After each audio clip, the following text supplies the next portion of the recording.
Hello, everyone, and welcome to day 5 of Brothers War Spoilers. Thanks for hanging in with us. This day it has been crazy. They released over 60 cards, and to help everybody out, make it a little bit easier to digest, we've broken our videos into different videos based on the color of the cards that were released to help make it a little bit easier for you to look at things today. So this video is going to look at the black cards that were released today. Again, thanks to Caffeinated Gamer for sponsoring all these videos that we've been doing. It's really appreciated. And then also, please remember to like and subscribe to our content so you can get more spoilers as spoiler season continues and more videos as time goes on. So let's take a look at the black cards from today's spoilers. So Black got a lot of removal today. Shocking that Black gets more removal. So the first is Corrupt. Okay, Corrupt goes all the way back and is a reprint. So Corrupt, for 6 mana, Corrupt deals damage to any target equal to the number of swamps you control. You gain life equal to the damage dealt this way. For 6 mana, I mean, it's a nice callback to, the Urza sets, but right now I don't see it, given everything else, seeing much standard play. Disfigure for 1 black mana, though, I do expect to see some play, because it's basically 1 mana, any 2 toughness creature you can kill. And that's a powerful ability, and Disfigure has seen play across standard for the last 4 or 5 years. Every time it's in standard, it's seen play in black decks, so I would expect to see that again. All right, next we have Ashnod's Intervention for 1 black mana. Until the end of turn, target creature gets +2 and gains when this creature dies or is put into exile from the battlefield. Return it to its owner's hand.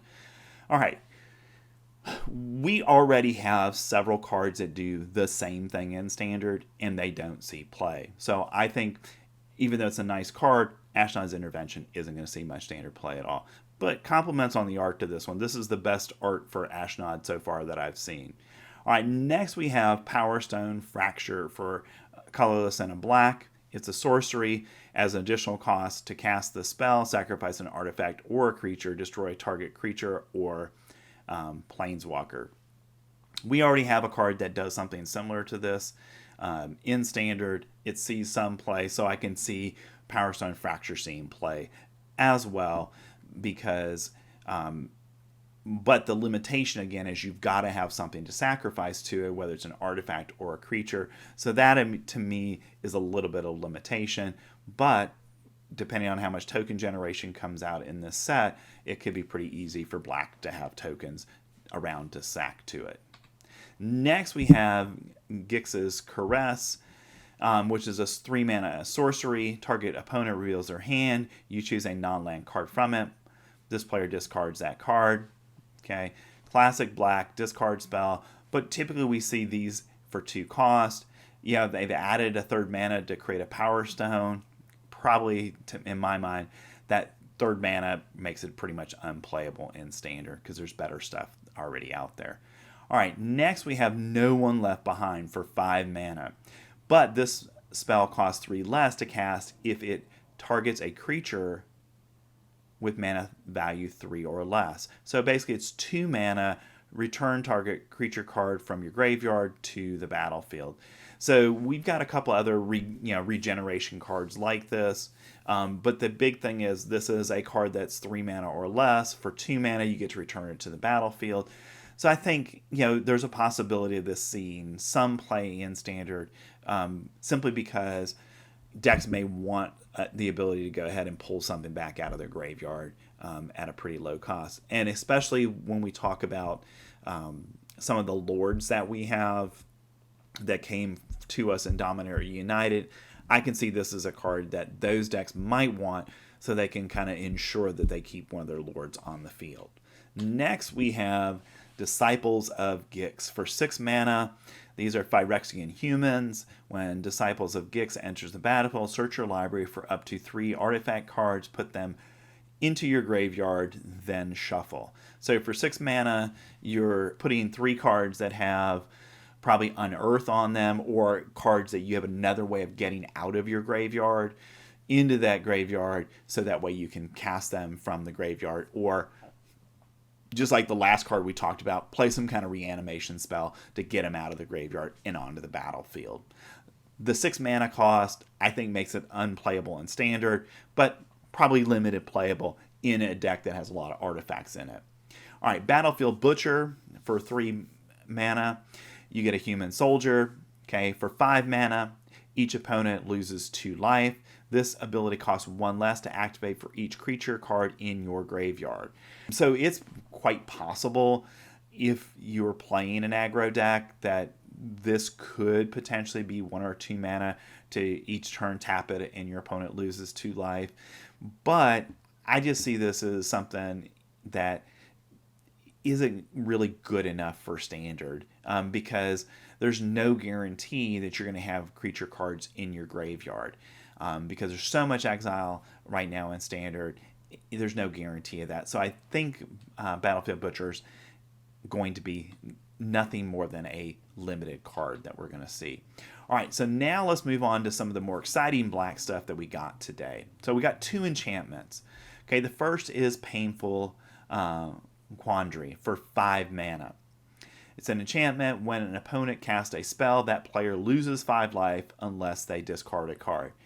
This is a powerful, powerful ability. You play this on turn 5, your opponent basically has to either remove it, or by the time they cast 4 cards, they could lose the game, particularly if you've already whittled their life total down. The simple fact of not having a card to discard to play something else will lead people to end up taking damage. And I can see this being a great rip off the top of your deck, or top of your library, at the end of the end to the mid game, when your opponent's in top deck mode. You play this, and basically you can force them to either take 5 damage or make sure they've got 2 cards in hand to cast anything. So I think it's a powerful card that's going to see Standard play. The question is where, and I think as we see more cards from the set, we'll get a better idea where it fits in. Next we have Thrawn Vigil for 2 mana. It's an enchantment. When 1 or more artifact and or creature cards leave your graveyard during your turn, put a +1 counter on target creature you control. Okay, this card is specifically designed to work with Unearth. So any kind of reanimation spell that you've got. So you cast this on turn 2, you've got some milling that's going on to get some stuff in the graveyard, and then you start casting your reanimation stuff, and each time you do that, you get to add a +1/+1 counter to something you already have on the board, which I think is a solid ability. Now, is this a 4 of in decks? I don't think so, but it might be a 1 or 2 of in those reanimator decks, just to give those creatures and artifacts an additional boost. All right, that's it for black. Lots of interesting stuff, more and more black removal stuff. Can't believe that we're getting more black removal, like there isn't enough already. But do you think that the Quandary card is as good as I think it is? I think that's a really interesting card. I'm really interested to play with it, see what happens with it. But I think it could be a game changer. Not like black needed more game-changing cards, but this one looks a little bit busted if you get it in the right matchup. All right, so that's a look at black. Thanks again. Thanks to our sponsor, Caffeinated Gamers, for sponsoring our video.